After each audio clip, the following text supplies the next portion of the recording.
Assalamualaikum warahmatullahi wabarakatuh. Nama saya Govinda Satya Bintang Bari, nomor induk mahasiswa 205 201 0049. Di sini saya akan mempresentasikan hasil kerja saya tentang gempa bumi.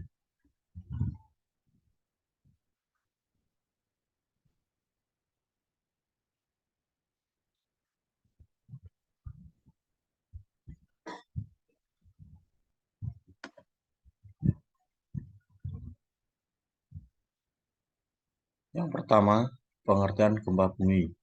Pengertian gempa bumi adalah getaran atau guncangan yang terjadi di permukaan bumi akibat pelepasan energi dari bawah permukaan secara tiba-tiba yang menciptakan gelombang seismik.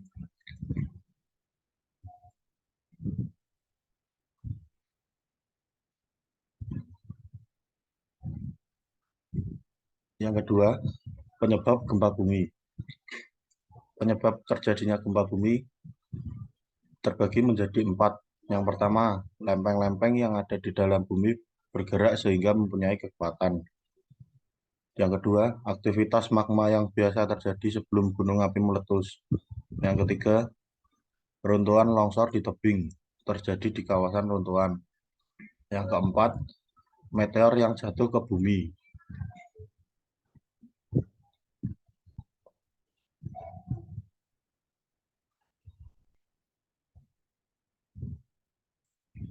Yang ketiga, jenis-jenis gempa bumi. Jenis-jenis gempa bumi dibagi menjadi 6 berdasarkan penyebabnya. Yang pertama, gempa vulkanik disebabkan oleh gunung berapi. Yang kedua, gempa tektonik yang disebabkan oleh pergeseran lempeng bumi. Ketiga, gempa runtuhan disebabkan oleh tanah longsor atau gua runtuh.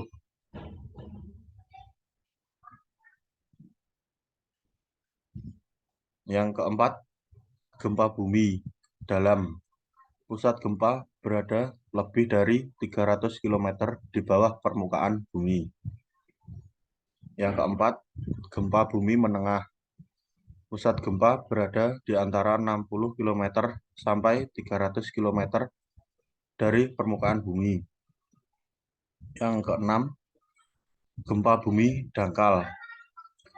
Pusat gempa berada kurang dari 60 km dari permukaan bumi.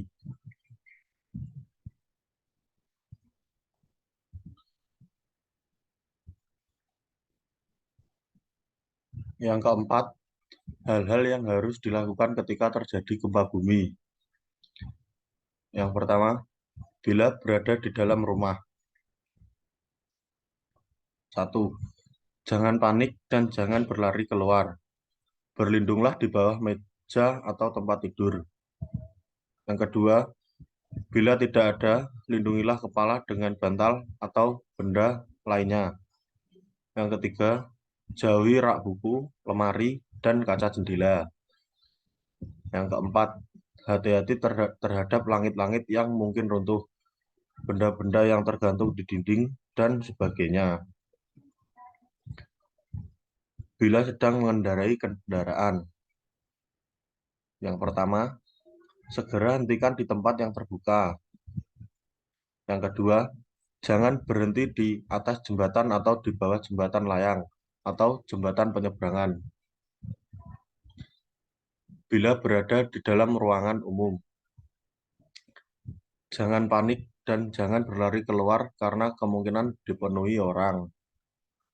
Yang kedua, jangan jauhi benda-benda yang mudah tergelincir seperti rak, lemari, kaca jendela, dan sebagainya.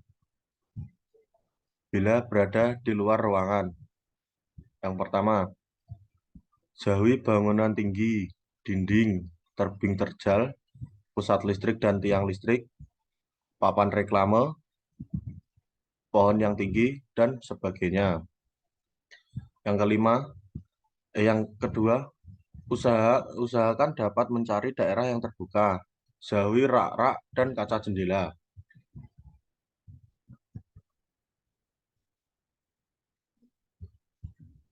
Sekian presentasi dari saya. Bila ada kurang kata atau kata yang kurang berkenan di hati Anda, wabillahi taufik walhidayah. Wassalamualaikum warahmatullahi wabarakatuh.